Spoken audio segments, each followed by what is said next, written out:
Welcome back, guys. Chris here, and in this video, we're going to be taking a look at MRP. Now, MRP stands for Material Requirements Planning. If you're watching this video, you probably already know what it means and what it is, but in the rare case that you are not, the basic concept is that MRP is trying to take the demand that you have. Let's say we sell widgets. If we've got that demand for our widgets, MRP is going to try to regulate and control the supply of our widgets to match that demand. So it's going to be looking at the system, providing us with that information, and proposing what we need to do to get our supply matching our incoming demand. So with that concept in mind, let's dive straight into it. All right, first things first, we need to get to the MRP module itself. And we're assuming at this point it's already been configured, it's properly set up. That is something I show in a separate course. I will not be showing it in this particular video. We're assuming everything is appropriately set up, and I'm just going to show you how it looks in the system. So in this current iteration, I'm in a demo account that is a manufacturing demo account, and I'm currently in the administrator role. I'm going to come over to transactions, down to supply planning, and up here we have supply plan definitions. So I'm going to click on that. Brief introduction of supply plan definitions. It's basically the shell that your MRP system is going to live within. So you're going to see in a second, we're going to get into the actual MRP itself, but the supply plan definition is just that framework to house your MRP. Usually a company will have one, maybe two supply plan definitions. This demo account has a bunch of different examples of ways you could set it up. So they have way more than any company would reasonably have. But in this particular case, we're going to come to this one at the top. Now, in this case, we're dealing with a mountain bike is what this supply plan definition is really focused around, is a series of mountain bikes. So in this particular case, we're going to come over on the right here, and you see we have view results. So we could go into the supply plan definition. That's part of configuration. We're really not going to dive into that. We just want to get to the MRP setup itself. So we're going to click on this view results. Now, before we go any further, I do want to say I have created a full-length course on MRP where I go much more into detail on how to configure it, properly set it up with your items set up as you wish them to be, as well as exactly how you would take advantage of pegging the information provided to you, as well as some handy reports that are available in NetSuite. So I do a comprehensive view of MRP, and if that's something that's interesting to you, then by all means, I have a link up above as well as down below, and you can check out that course. Also, if you're finding this video helpful, you can hit like and subscribe. I come out with videos very regularly, not just for NetSuite, but also for other ERP systems. So with all of that in mind, let's jump back into this. And that's going to bring us here to the planning workbench. And this is really the beating heart of your MRP setup. This is where you get all the information and you can act on the proposals that MRP has given you. So let's just orient ourselves to what we're seeing here. Basically, these gray sections on the left and on the top, these are filters that, as the name implies, this can pare down the information that you're looking at to any specific parameters. Let's say you only want to look at certain subsidiaries or locations, or maybe you only want to look at certain types of supply. All of these different filters can be influenced. And this in the middle is really the grid with what's happening in the system itself. So you can see we've got items on the left. In this particular case, this is an assembly item, mountain bike number 1. And this is really what we're going to be dealing with primarily. You can see the description is it's an all-terrain mountain bike. And few key rows here, or columns, I should say. There's a lot of information we can see here, but there's a couple really that you should gravitate towards. First off, we have the on-hand quantity. So in this particular case, we are looking at all locations, but let's just bring it down to, let's say, only Los Angeles. So only for Los Angeles, we have our mountain bike, and we can see in that location, we have on hand 7 mountain bikes.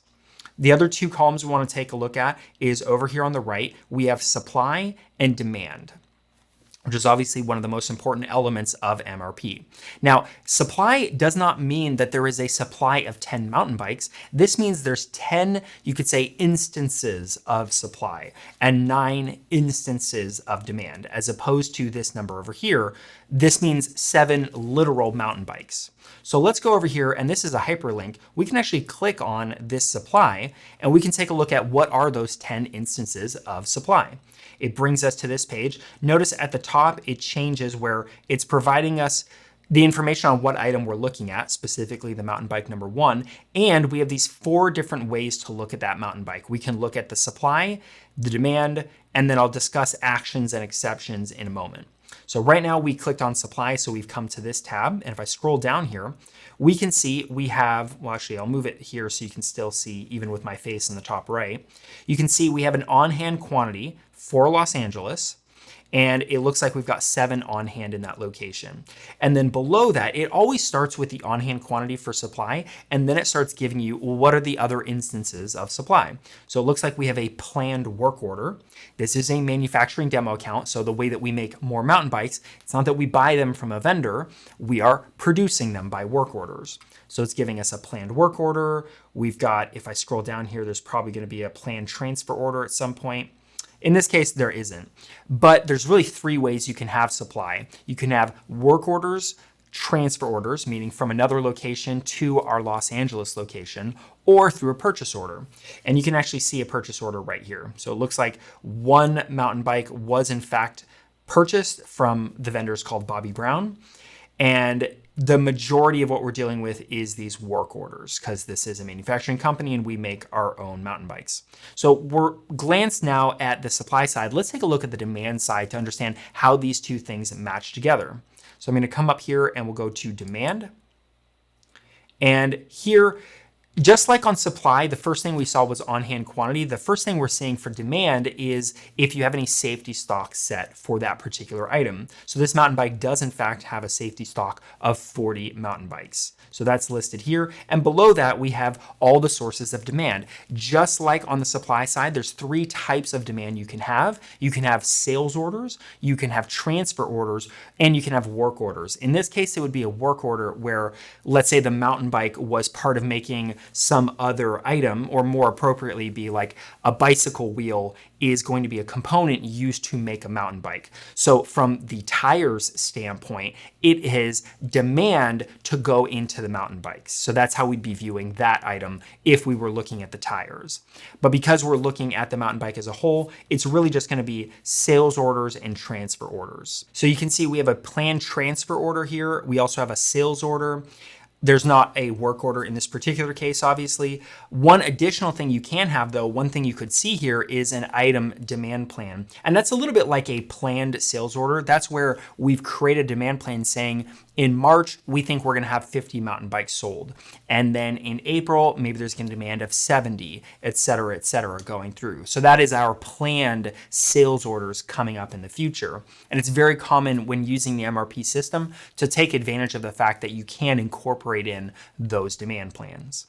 So now that we understand what's happening on the supply and the demand side, now let's take in the concept of pegging, which is a very important concept in MRP.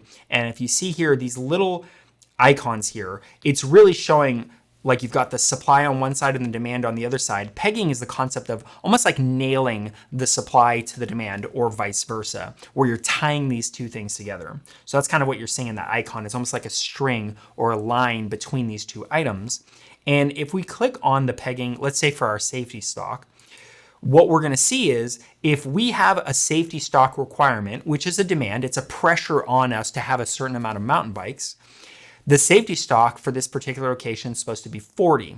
So if we open up the pegging here, we can see what is this thing tied to. So if the system's saying, well, we have a demand of 40, how is supply coming in to try to resolve that issue?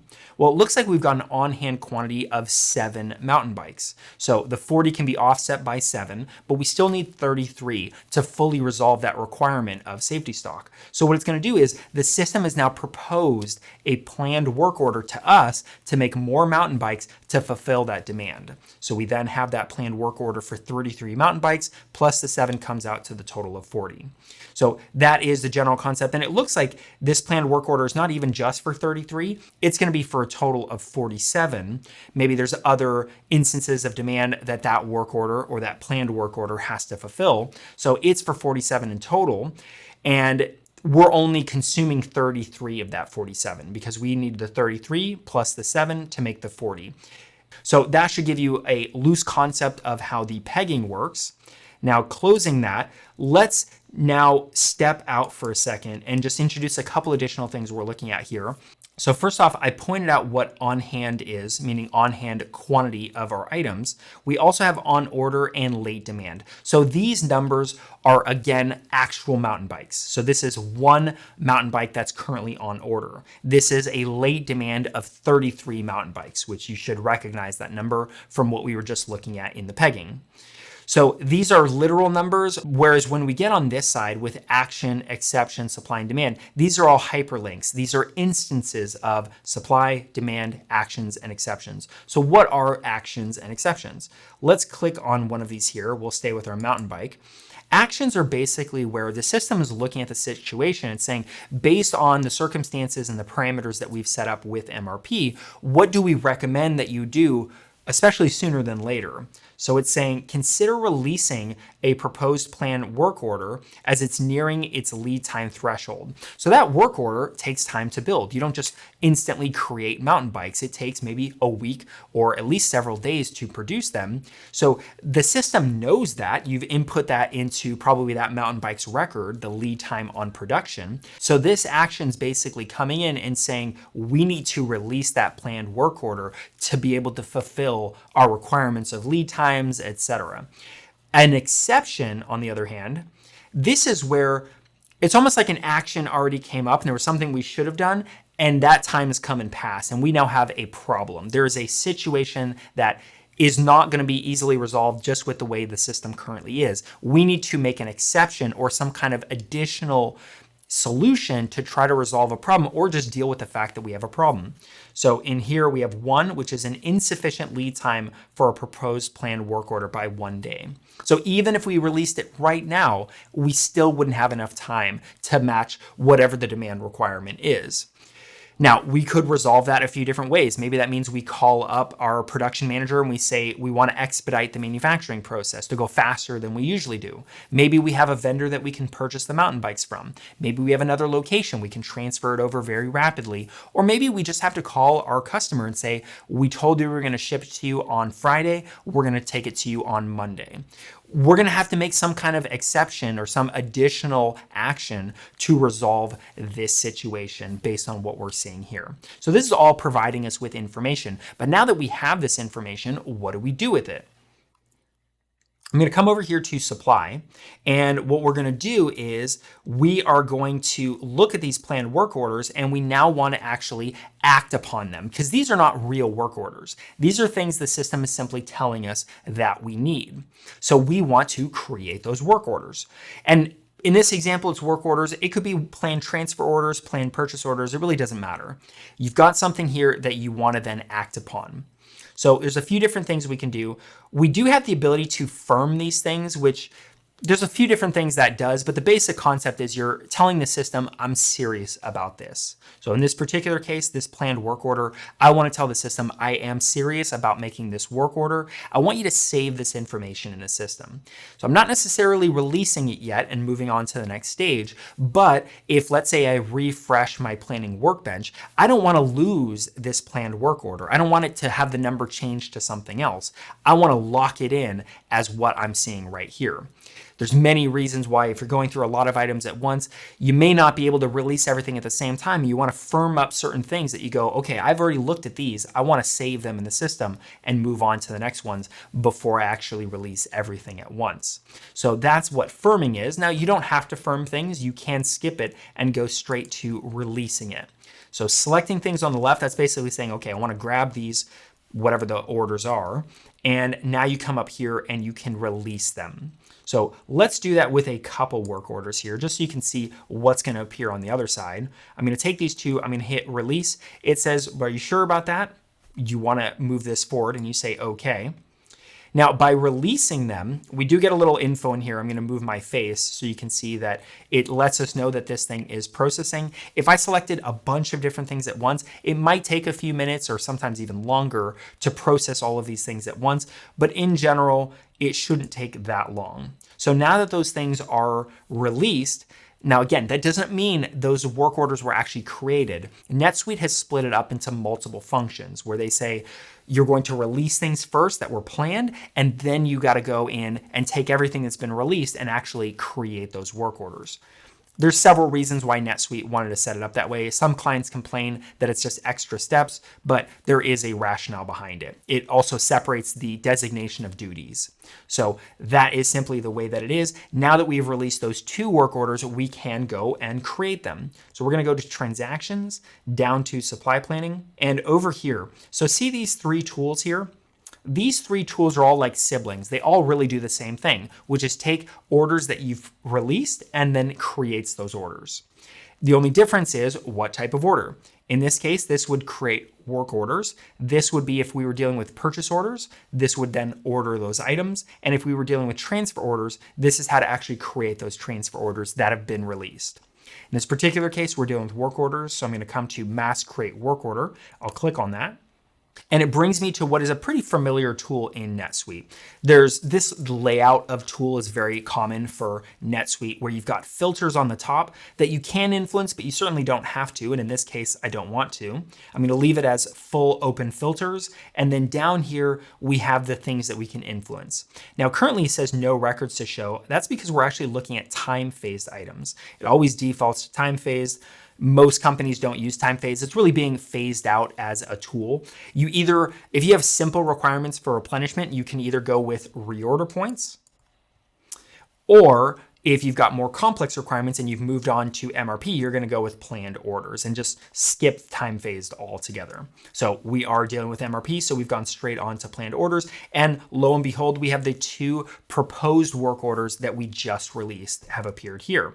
So we're going to select both of these and we can see the dates for them. Also, if there's a lead time, which in this case, it looks like this mountain bike wasn't set up as an item with a production lead time. So the order date and the production end date are the same date. And then over here, we've got some basic information. We can see what location this is for. We can see what's back ordered, what's currently on order, what the quantity is for this work order, etc.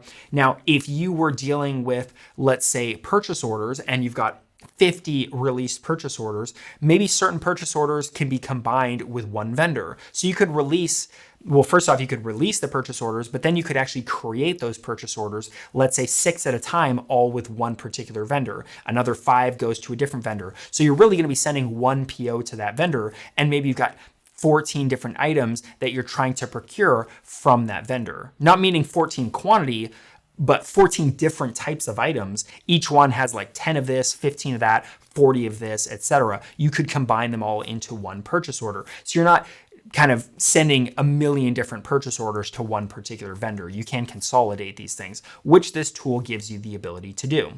So we've got our 2, in this case, our 2 work orders. Again, these will be then produced and sent onto our production floor to manufacture. Everything is as we want it. So we're going to come over here to submit it. And it brings us to this queuing page. Again, this is very standard for NetSuite. We come up here to refresh. It says it's in progress. We've got the percentage complete currently at 0, but if I hit refresh once more, all right, and we've got 100% complete, 0 errors, and it is complete. So we can actually click on this hyperlink, and it brings us to these 2 work orders. I could click on those work orders, I could take a look at it, etc. You get the concept. And if we were dealing with purchase orders or transfer orders, I simply would have gone to those other tools to execute on those demands.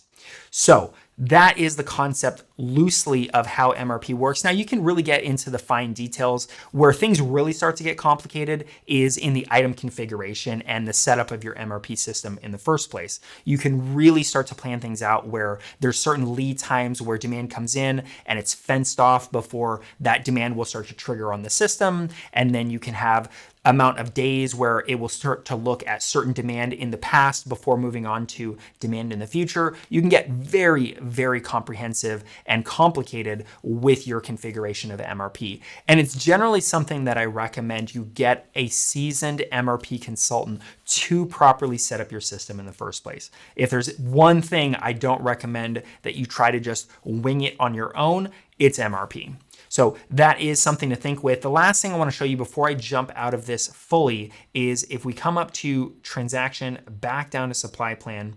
Now, what we were looking at with our planning workbench, that was not real time. That is almost like a snapshot. It's a moment in time where we can see everything as it is. The reason it doesn't update continuously is because, first off, you're trying to plan out what you're doing. So you don't want the sand kind of shifting underneath your feet. And additionally, a lot of times it's so much going on in the system and there's so many different things pegged to each other that it's not feasible for the system to update continuously. It needs to sometimes take half an hour just to process all the different demands and plan and propose things to you in the system. So for that reason, you generally will want to be looking at a snapshot, a moment in time. Some companies will handle it where they want it to refresh once a week, sometimes every few days. I find once a day is pretty common for clients. And the way that you will set it up is you come up here to refresh planning repository. If you want to do it just once on demand, you can click on this, but generally you want to set up a schedule. So we'll click on that. And what you're doing here is we're going to go to new planning repository schedule.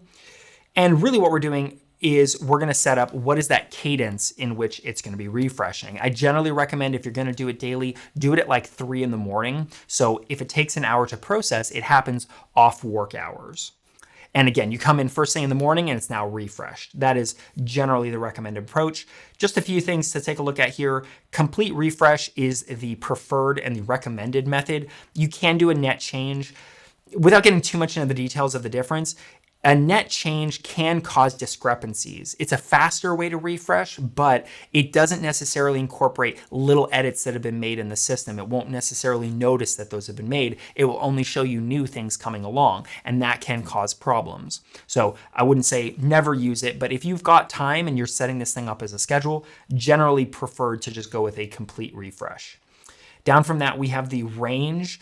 Really, this doesn't matter that much. You've already set up the horizon for your supply planning, generally set that up for the definition itself, which I'll talk about in my full course.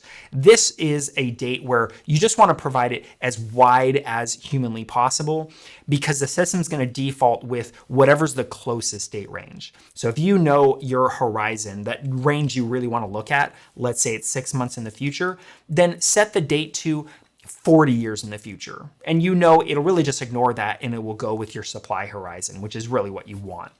In terms of date in the past, it already tells you, listen, your oldest transaction for a non-closed period is December 8th, 2024. So it's easy to just change your date from to that same date and you'll be totally fine.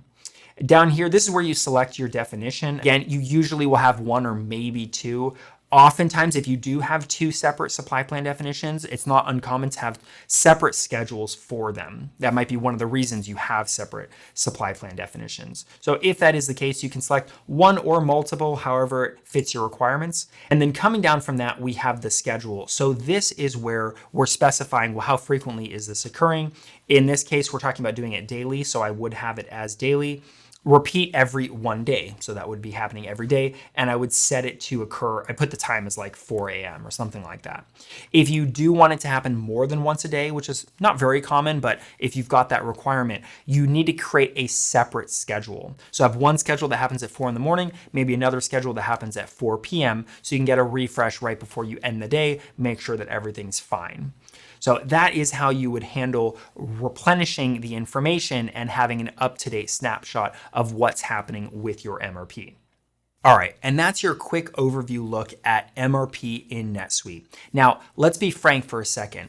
NetSuite is not known for its inventory and manufacturing modules. However, MRP, if properly set up and configured, it is something that I've seen work very well for many clients. If they have those more complex replenishment requirements, MRP can be set up and really get people over the top, especially if they've been working in spreadsheets and some of these older tactics. This can be something that works really well for clients. It just needs that real attention to detail in properly configuring it. And as I said before, that's where I recommend don't try this on your own. Get a consultant to set it up properly in the first place, because the different parameters when you're getting to the item configuration, it can get very intricate. So that is my overall recommendation. I also don't recommend generally that if you're going live on NetSuite that you try to also bring in MRP at the same time. It's usually preferable to get onto NetSuite stably, be on it for a while, maybe 3 months, 6 months, and then at a later date, bring in MRP as a module and transition over to that. So you're not dealing with so many new things at once, especially something as complex as MRP. So that's my overall recommendation. Again, as I mentioned earlier, I do have an MRP course that you can take advantage of. I go into detail on configuration, setups, and some additional tools that you can take advantage of. So hopefully this video was helpful. And with all of that in mind, I hope to see you in the next video.